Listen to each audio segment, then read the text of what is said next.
السلام علیکم ورحمۃ اللہ وبرکاتہ۔ سورہ ہمزہ کا آج ہمیں مطالعہ کرنا ہے۔ الحمدللہ نحمده ونستعینه ونستغفره ونؤمن به ونتوکل علیہ ونعوذ باللہ من شرور انفسنا ومن سیئات اعمالنا، من يهده اللہ فلا مضل له ومن يضلل فلا هادی له، ونشهد أن لا إله إلا الله وحده لا شريك له، ونشهد أن سيدنا ومولانا محمدا عبده ورسوله، فصلى الله عليه وسلم تسليما كثيرا كثيرا. أما بعد فأعوذ بالله من الشيطان الرجيم، بسم الله الرحمن الرحيم. ويل لكل همزة لمزة الذي جمع مالا وعدده يحسب أن ماله أخلده كلا لينبذن في الحطمة وما أدراك ما الحطمة نار الله الموقدة التي تطلع على الأفئدة إنها عليهم مؤصدة في عمد ممددة.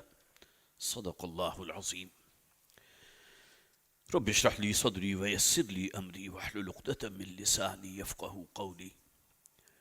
اللهم الہمنا رشدنا واعصمنا من شرور انفسنا، آمین یا رب العالمین. حضرات، آپ کے علم میں ہے کہ قرآن حکیم کی آخری صورتیں ہمارے زیر مطالعہ ہیں، اور 2 جمعے قبل جو سورہ مبارکہ ہم نے مکمل کی تھی وہ سورۃ العصر تھی، جس کے بارے میں 4 تمہیدی باتیں میں نے آپ کے سامنے رکھی تھیں، اور 4 ہی مزید پوائنٹس تھے کہ جس کا تعلق تذکیر بالقرآن کے حوالے سے تھا. صرف اپنے ذہن میں تازہ کر لیجئے، تمہیدی باتوں میں سب سے پہلی بات کیا تھی؟ اس لیے کہ جو اجتماع جمعہ ہے یہ اصل میں تعلیم و تدریس کا ایک فورم ہے، اور اس میں ہمیں اپنے پیش نظر یہ بات رکھنی چاہیے کہ نبی اکرم صلی اللہ علیہ وسلم نے جو فرمایا، خیرکم من تعلم القرآن وعلمہ، تمہیں بہترین لوگ وہ ہیں جو قرآن کا علم حاصل کرتے ہیں اور دوسرے لوگوں تک اس قرآن کی بات کو پہنچاتے ہیں. تو اسی حوالے سے وہ 4 باتیں ہمیں اپنی ذہن نشین رکھنی چاہیے، اور اللہ تعالیٰ اگر موقع دے، آپ اپنے آفس میں یا چاہے کہیں بھی موقع ملے، تو کم سے کم اس سورہ مبارکہ کی عظمت کو اجاگر کرنے کے حوالے سے وہ باتیں اگر آپ کو یاد ہوں گی تو انشاءاللہ بہت مفید ہوں گی. سب سے پہلی بات یہ تھی کہ یہ قرآن حکیم کی مختصر ترین صورتوں میں سے ایک ہے، کل 3 آیات ہیں اس میں. دوسری بات یہ کہ حضور پر نازل ہونے والے اولین دور میں جو صورتیں مکمل نازل ہوئی ان میں کی ایک صورت ہے. تیسری بات یہ تھی کہ قرآن حکیم کی جامع ترین صورت ہے. پہلی 2 باتیں یہ ہیں کہ مختصر ترین صورتوں میں سے ایک صورت، اور اولین دور میں نازل ہو جانے والی صورتوں میں سے ایک صورت، لیکن قرآن حکیم کی جامع ترین صورت. حضرت امام شافعی رحمۃ اللہ علیہ کے اقوال میں نے آپ کو سنائے تھے، صحابہ کرام کا طرز عمل میں نے آپ کے سامنے رکھا تھا کہ جب یہ سورہ مبارکہ نازل ہوئی تو کچھ عرصہ صحابہ کا یہ معمول رہا کہ جب بھی باہم ایک دوسرے سے ملاقات کرتے تھے تو ایک دوسرے سے جدا نہیں ہوتے تھے جب تک کہ ان میں سے ایک دوسرے کو سورۃ العصر سنا نہ دے. اور چوتھی اور آخری بات یہ کہ الفاظ اتنے سادہ ہیں کہ ہماری اردو زبان میں 80% الفاظ وہ ہیں جو ہم اپنی اردو زبان میں استعمال کرتے ہیں. یہ 4 تمہیدی باتیں تھیں، اور 4 پوائنٹس جو میں نے آپ کے سامنے رکھے تھے، اگر اس کا صرف ترجمہ ہمارے اوپر واضح ہو، والعصر ان الانسان لفی خسر، زمانہ گواہ ہے، زمانے کی قسم ہے، زمانہ شاہد ہے، تمام انسان خسارے اور تباہی سے دوچار ہونے والے ہیں، الا الذین آمنوا وعملوا الصالحات وتواصوا بالحق وتواصوا بالصبر. اس تباہی سے صرف وہی بچ سکیں گے کہ جو ایمان والے ہوئے، نیک اعمال کرنے والے ہوئے، حق پر قائم رہیں، حق کی ایک دوسرے کو تبلیغ کریں، واعظ و نصیحت کریں، اور اس راہ میں جو ان پر بیتے، جو مشکل اور جو بھی مصائب آئیں اس کو برداشت کریں۔ اس سے پہلا نتیجہ کیا نکلا تھا کہ قرآن حکیم کے نزدیک کامیابی اور ناکامی کا ایک معیار ہم پر واضح کر دیا گیا۔ اللہ کے نزدیک ہر وہ انسان کامیاب ہے جس میں یہ چار اوصاف موجود ہوں، اگرچہ دنیا میں اس کی چھت، اس کے سر پر چھت نہ بھی ہو، 2 وقت کی بمشکل اس کو روٹی میسر آ رہی ہو، لیکن اگر ایمان، عمل صالح، تواصی بالحق اور تواصی بالصبر ہے تو اس کی اصل زندگی، اخروی زندگی جو ہے، اس میں وعدہ ہے اللہ کا کہ اسے لازماً کامیاب فرمائے گا، فوز و فلاح سے ہمکنار ہوگا، اور سب سے بڑھ کر اس عذاب جہنم سے اسے رستگاری مل جائے گی۔ دوسری بات یہ تھی کہ یہ 4 شرائط جو تھی یہ کم سے کم شرائط ہیں۔ یہ اللہ کا کلام ہے، اس میں کوئی شے مبالغہ نہیں ہے، معاذ اللہ کوئی شے بھی بھرتی کی نہیں ہے۔ اگر اللہ تعالیٰ نے ان النجات معلقۃ بمجموع هذه الاشیاء الاربع، اس بات کو خوب اچھی طرح ذہن نشین کر لو کہ اللہ کے ہاں نجات، اس کا دار و مدار ان 4 چیزوں پر ہے جو اس صورت میں بیان ہو گئی، تو معلوم ہوا کہ اس میں کسی کو کوئی اختیار نہیں کہ کسی ایک کو آپ ساخط کر دیں۔ یہ الگ بات ہے کہ اولین شے ایمان ہے اور اس کا لازمی تقاضا عمل صالح ہے۔ یہ دونوں اگر موجود ہوں گی تو تواصی بالحق اور تواصی بالصبر، یہ 2 اصطلاحات بھی ایک جوڑے کی شکل میں ہیں۔ تیسری بات یہ ہے کہ یہ جو شرائط یہاں بیان کی گئی یہ لازم و ملزوم ہیں، کم سے کم شرائط تو ہے ہی، لیکن یہ نتیجہ نکل رہا ہے ایک صفت کا اس کی دوسری صفت کے ساتھ، ایمان، اس کا گہرا تعلق عمل کے ساتھ۔ مسلمانوں کی عظیم اکثریت آج اگر باعمل نہیں ہے تو اس کے معنی کیا ہے کہ ایمان موجود نہیں ہے۔ اسلام کا ایک شیلٹر تو انہیں حاصل ہے، مسلمان کہلاتے ہیں، لیکن دل کے یقین والا ایمان تو نہیں ہے۔ اگر دل کے یقین والا ایمان ہو تو اللہ تعالیٰ مسلمانوں کی اس دنیا کی زندگی میں عروج کیوں نہیں عطا فرمائے گا؟ وَأَنْتُمُ الْأَعْلَوْنَ إِن كُنتُم مُؤْمِنِينَ۔ اللہ کا تو وعدہ ہے تم لازماً سر بلند رہو گے اگر واقعتاً ایمان کی دولت تمہیں حاصل ہے۔ تو ایمان کا لازمی نتیجہ عمل ہے۔ ایمان اور عمل یہ دونوں مل کر گویا کہ تواصی بالحق، انسان کی شرافت اور مروت کا تقاضا یہ ہے کہ جس دین کو، جس نظام کو اس نے اپنے لیے قبول کیا ہے اسے دوسرے لوگوں تک بھی پہنچائے، گھر کی 4 دیواری میں بھی اس کا اثر و نفوذ دیکھے، اور اس کے بعد اس راہ میں جو بیتے اس کو برداشت کرے۔ تو چاروں لازم و ملزوم ہیں، کم سے کم شرائط ہیں۔ اور آخری بات جو میں نے یہاں آپ کے سامنے رکھی تھی کہ تاکید کے جتنے اسالیب ممکن ہیں ان میں سے اکثر وہ ہیں جو سورہ مبارکہ میں موجود۔ کلام کو مؤکد بنانے کے لیے قسم کھائی گئی، والعصر، زمانے کی قسم ہے، انا کا لفظ، یقیناً، بے شک، بلا شک و شبہ، الانسان، اس پر الف لام آ گیا، کل نوع انسانی، کسی ایک شخص کا یا کسی ایک گروہ کا ذکر نہیں ہو رہا کہ صرف وہی تباہ و برباد ہوگی، کل نوع انسانی۔ لفی اور فے کے ساتھ جو ہے فی خسرن بھی آ سکتا تھا، لیکن لام لے کر آئے، اس میں مزید تاکید پیدا ہو گئی، لفی لازماً خسرن، اور یہ نکرہ آیا وہ تفخیم کے لیے ہوتا ہے کہ یہ خسارہ جو ہے کچھ معمولی خسارہ نہیں ہے بلکہ یہ ابدی ہلاکت اور بربادی ہے۔ تو اس سے بڑھ کر اسلوب کیا ہو سکتا ہے؟ زمانے کی قسم بھی کھا لی گئی، لفظ انا بھی آ گیا، انسان کے ساتھ الف لام بھی لگ گیا، فے کے ساتھ لام بھی لگ گیا، اور خسرن جو ہے وہ نکرہ آ گیا۔ یہ گویا کہ جسے آپ کہیے کہ مبالغے کے جتنے صیغے ممکن ہو سکتے تھے وہ اس آیہ مبارکہ میں موجود ہیں، ان 2 آیات کے اندر، والعصر ان الانسان لفی خسر۔ یہ صرف ایک تذکیر اور یاد دہانی تھی تاکہ چونکہ 2 جمعوں کا یہاں ایک فصل واقع ہو چکا ہے، لیکن یہ کہ ہم جس صورت میں تھے تو اس کا ایک دفعہ جو ہے ایک جسے برڈ آئی ویو کہتے ہیں وہ ہمارے ذہنوں کے اندر دوبارہ منقش ہو جائے۔ اب آئیے سورہ مبارکہ جو اگلی ہے وہ سورہ ہمزہ ہے۔ اس سورت کا نام جو ہے پہلی آیت سے ماخوذ ہے، وَيْلٌ لِّكُلِّ هُمَزَةٍ لُمَزَةٍ، سورت کا نام الہمزہ۔ پھر اس کا شان نزول جو ہے وہ تقریباً وہی ہے جو ان سورتوں کا ہے اکثر و بیشتر، جو ہے کہ نبی اکرم صلی اللہ علیہ وسلم کی مکی زندگی کا ابتدائی دور، لہذا مکی صورتوں کا اسلوب آپ کو بڑا نمایاں نظر آ رہا ہے۔ جیسے کہ پچھلی صورت میں تاکید کے وہ تمام مسالب استعمال کیے گئے، قسم کھائی گئی، پھر یہ کہ لوگوں کو جھنجھوڑنے کا انداز، خبردار کرنے کا انداز، متنبہ کرنے کا انداز، وارن کرنے کا انداز.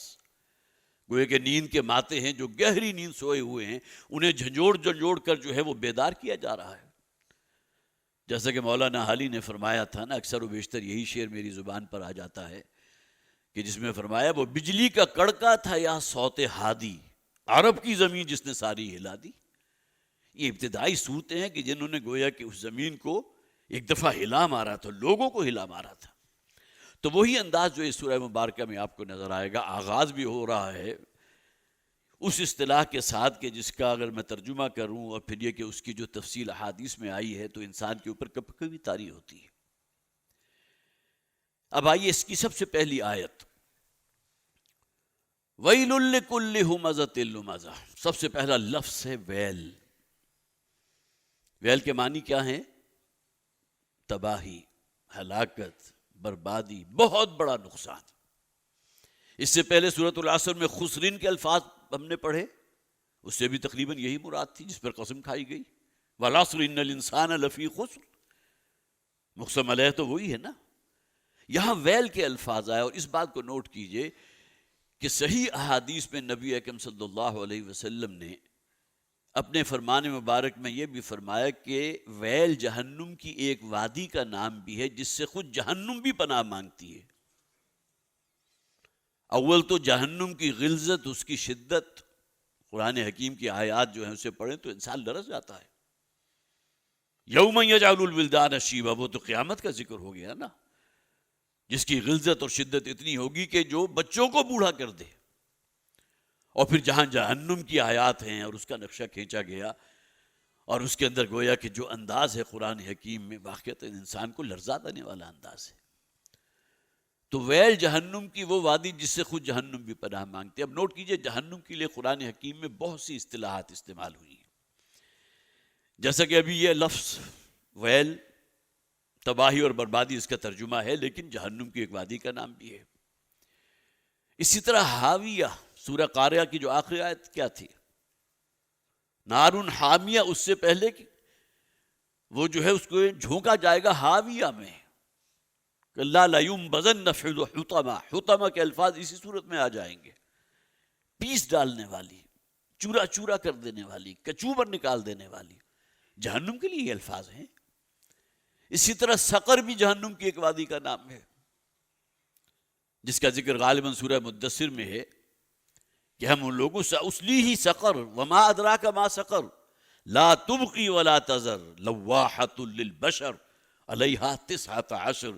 جہنم میں ایک وادی ہے، وادی سقر، جس کے اوپر جو اللہ نے فرشتے جو مقرر کر رکھے ہیں وہ بڑے تند خو ہیں، وہ کسی کی کوئی رعایت نہیں کریں گے. اور پھر جھونکا جائے گا انہیں اس سقر کے اندر. وما ادراک ما سقر. تم سمجھ ہی نہیں سکتے کہ وہ سقر کی وادی ہے کیسی، اس کی شدت اور غلظت کس نوع کی ہے.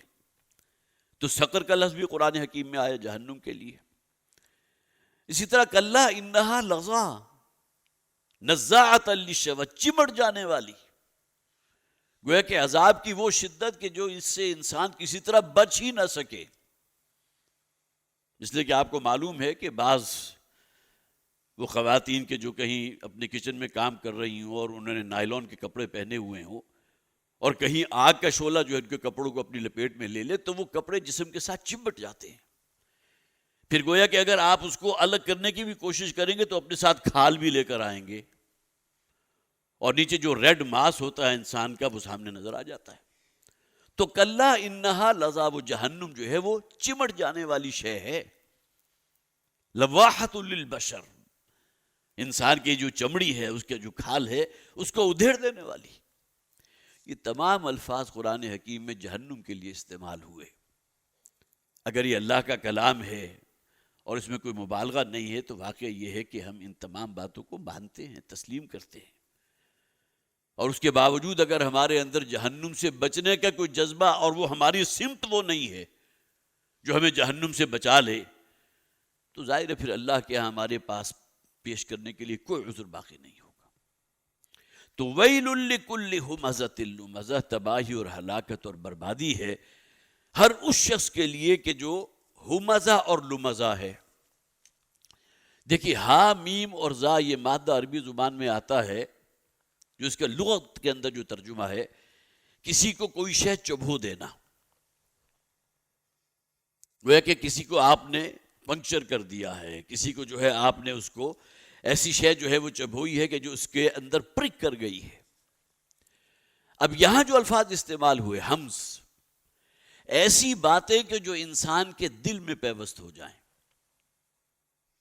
قرآن حکیم میں یہ الفاظ استعمال ہوئے، ہماز مشاء بنمیم مناع للخیر معتد اثیم۔ یہ بھی غالباً سورہ مدثر ہی ہے کہ جس میں ولید ابن مغیرہ کا ذکر کیا گیا کہ جو انتہائی ہماز تھا، تانے دینے والا، اور ظاہر ہے کہ تانے میں جو الفاظ آپ استعمال کرتے ہیں وہ جگر کے پار ہو جاتے ہیں۔ بھری محفل میں کسی کی عزت کا دھیلا کر دینا، اسے کوئی ایسا تانا دے دینا جو اس کے دل میں پیوست ہو کر رہ جائے، اس کے جگر کے پار ہو جائے۔ وَيْلٌ لِكُلِّ هُمَزَةٍ، اور یہ جو تا آیا نا، اس کا اضافہ کیا ہوا، یہ بھی نکرہ بنا دیا اسے، کثرت کے ساتھ یہ کام کرنے والا، کثرت سے تانے دینے والا، برا بھلا کہنے والا، دوسروں کو معتوب قرار دینے والا۔ ویل اس کا مقدر ہوگی جہنم کی وہ وادی جس سے خود جہنم بھی پناہ مانگتی ہے۔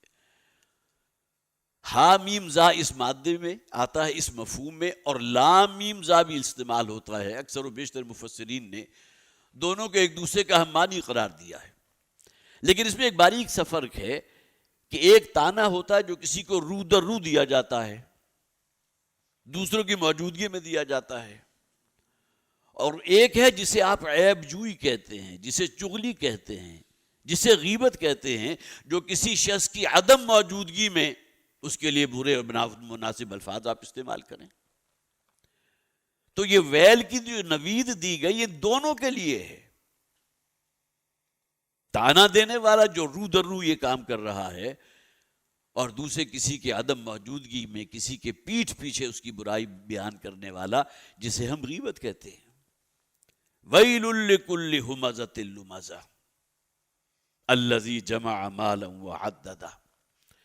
اب نوٹ کیجئے اس آیت کا بڑا گہرا تعلق ہے پہلی آیت کے ساتھ۔ وہ دوسروں کو تانے کیوں دے رہا ہے؟ اس کے اندر تکبر ہے، غرور ہے، وہ اپنے آپ کو دوسرے سے بڑھ کر سمجھتا ہے، دوسرے کو گھٹیا جانتا ہے، لہذا اسے تانے دے رہا ہے، اسے برا بھلا کہہ رہا ہے، اسے معتوب کر رہا ہے۔ الذی جمع مالا وعددا، اور یہ غرور اور گھمنڈ اس میں کیوں پیدا ہوا؟ کہ وہ مال کی محبت میں گرفتار ہے، مال جمع کر رہا ہے۔ الذی جمع مالا، دیکھیے الفاظ ہماری اردو زبان میں مستعمل ہیں۔ وہ جہنم اس شخص کا ٹھکانہ ہوگی، جہنم کی وادی اس کا مقدر ہوگی جو تانے دینے والا اور غیبتیں کرنے والا ہے۔ وہ کس لیے؟ کہ اس کے اندر غرور اور تکبر پیدا ہو چکا اپنے مالدار ہونے کی وجہ سے۔ انسان کے اندر یہ مال جو ہے، جو خناس ہے، یہ واقعہ یہ ہے کہ اللہ تعالیٰ نے مال کی محبت میرے اور آپ کے دل میں رکھی ہے، وہ ہماری ضرورت ہے، اس کے بغیر سروائیول ممکن نہیں۔ لیکن اس محبت میں اتنا گہرا اتر جانا کہ انسان اللہ کی حرام کردہ شے کو اپنے لیے حلال قرار دے دے، اب یہ وہ شے ہے کہ جو تباہی اور بربادی کا جو موجب بنے گی۔ قرآن حکیم کی کتنی ہی آیات ہے جو میں نے خاص طور پر یہاں نوٹ کی تھی۔ سورہ تغابن آیت نمبر 15، سورہ انفال آیت نمبر 28، انما اموالکم واولادکم فتنہ۔ دونوں صورتیں جو ہیں یہ مدنی صورتیں ہیں۔ مخاطب کون ہے؟ مسلمان۔ یا ایھا الذین آمنوا، اہل ایمان، اس کو آپ پس منظر میں رکھیے۔ یہ کوئی کافروں اور مشرکوں اور منافقوں کی بات نہیں ہو رہی۔ انما اموالکم واولادکم فتنہ، یقیناً تمہارے مال اور تمہاری اولاد ہیں فتنہ۔ بعین ہی ایک الفاظ ہے جو سورہ انفال میں بھی موجود ہے، آیت نمبر 28 کے اندر، سورہ تغابن آیت نمبر 15 کے اندر۔ سورہ کہف میں ان دونوں چیزوں کو جمع کر لیا گیا۔ المال والبنون زینت الحیات الدنیا، یہ مال جو تمہیں بڑا محبوب ہے، اور تمہاری اولاد، خاص طور پر بیٹے، یہ دنیا کی زینت ہے لیکن بہت بڑا فتنہ ہے. ان کی محبتوں میں انسان اپنی آخرت کو برباد کر لیتا ہے. جیسا کہ حضور نے فرمایا تھا بہت ہی بدقسمت ہے وہ شخص، بد نصیب ہے وہ شخص جو دوسروں کی دنیا بنانے کے لیے اپنی آخرت کو داؤ پر لگا دے. بیوی کی چونچلے ہیں، اولاد کی اعلیٰ تعلیم ہے، جو جائز کمائی ہے، جو حلال کمائی ہے اس میں پورا نہیں پڑ رہا، کیا کرے گا؟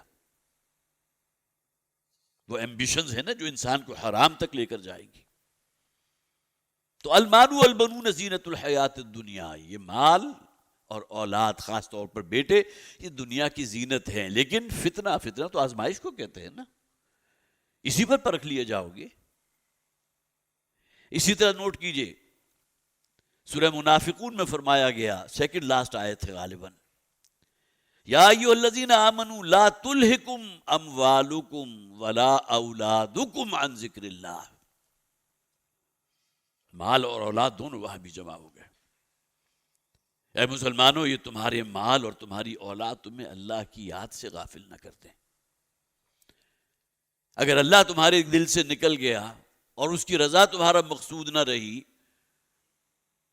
تو جیسا کہ حضور نے فرمایا جب انسان کا دل اللہ کی یاد سے غافل ہوتا ہے تو شیطان وسوسہ اندازی شروع کر دیتا ہے، دنیا کو بڑا خوبصورت کر کے اس کے سامنے پیش کرتا ہے. پھر اس کی عقل جو ہے اسے بہانے بناتی ہے کہ ابھی تو بڑی عمر پڑی ہوئی ہے، ابھی تو بڑھاپا آنے والا ہے، بڑے اللہ کے عابد اور زاہد بندے بن جائیں گے، اب تک جو حرام کر رہے ہیں وہ بھی چھوڑ دیں گے. لیکن کیا گارنٹی ہے انسان کی کہ بڑھاپے کی عمر تک پہنچے گا؟ تو لا تلہکم اموالکم ولا اولادکم عن ذکر اللہ، اے مسلمانوں تمہارے مال اور تمہاری اولاد تمہیں اللہ کی یاد سے غافل نہ کر دیں. اسی طرح سورہ آل عمران میں فرمایا گیا آیت نمبر 14 میں، زُیِّنَ لِلنَّاسِ حُبُّ الشَّہَوَاتِ مِنَ النِّسَاءِ وَالْبَنِينَ وَالْقَنَاطِيرِ الْمُقَنطَرَةِ مِنَ الذَّهَبِ وَالْفِضَّةِ. ایک طویل لسٹ ہے جس کا تعلق مال سے ہے. سونے چاندی کے ڈھیر ہیں، تمہاری کھیتی باڑی ہے، تمہاری بڑی بڑی زمینی زرعی رقبے ہیں، تمہاری انڈسٹریز ہیں، وہ محلات جو تم نے بڑے چاو سے اپنے لیے تعمیر کیے ہیں، یہ تمام چیزیں آ جائیں گی مال و اسباب دنیاوی میں. تو زُیِّنَ لِلنَّاسِ حُبُّ الشَّہَوَاتِ مِنَ النِّسَاء، نساء مراد بیویاں، والبنین اور پھر ساتھ ہی بیٹوں کو لے آئے. تو مال اور اولاد یہاں بھی بالکل ایک دوسرے کے ساتھ مل گئے. اسی طرح حدیث میں جو مختلف انداز اختیار کیے نبی اکرم صلی اللہ علیہ وسلم نے، کہ انسان کہتا ہے میرا مال میرا مال میرا مال، حالانکہ اگر تجزیہ کرے تو اس کا تو کچھ بھی نہیں ہے. جو کچھ ہے اس کی اولاد کے لیے ہی ہے. آنکھ بند ہوگی تو جسے کہتا تھا یہ میرا مال ہے، میں اس کا مالک ہوں، مجھے اختیار ہے اس میں، میں جیسے چاہوں اس کو لگاؤں، جہاں چاہوں صرف کروں، حرام میں حلال میں جائز ناجائز جو چاہوں میں کروں. آنکھ بند ہوتے ہی جو ہے معاملہ زیرو. اس کے بعد تو ممکن ہے اولاد جو ہے ایک دوسرے سے جھگڑے، مقدمہ بازی ہو اس جائیداد کی تقسیم کے اوپر، جس کو تم سمجھتے تھے کہ میری ملکیت ہے، میرا مال ہے. اس آیت میں بھی فرمایا گیا نا، الذی جمع مالا وعددہ یحسب ان مالہ اخلدہ.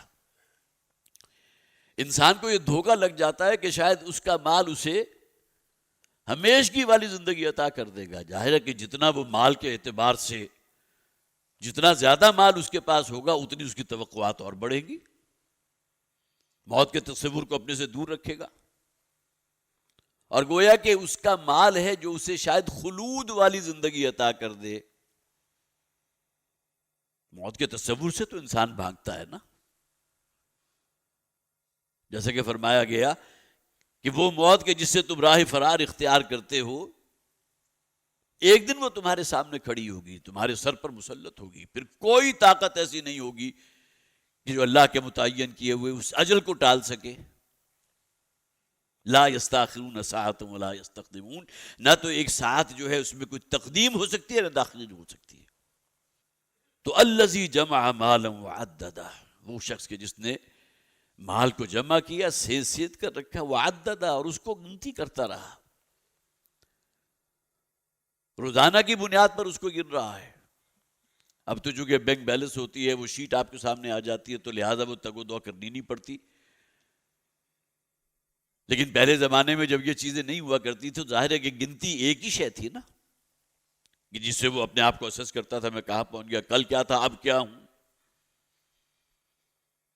تو الذی جمع مالا وعددا، وہ کہ جس نے مال جمع کیا اور اسے سید سید کر رکھا، گن گن کر رکھا۔ یحسب ان مالہ اخلدہ، اور گمان یہ کرتا ہے کہ اس کا مال، ایک مفہوم یہ ہے کہ سدا اس کے ساتھ رہے گا، بھول جاتا ہے اپنی موت کو کہ ایک اینڈ ہے اس کا۔ اور دوسرا مفہوم یہ ہے کہ شاید یہ مال اسے ہمیشگی والی زندگی عطا کر دے گا۔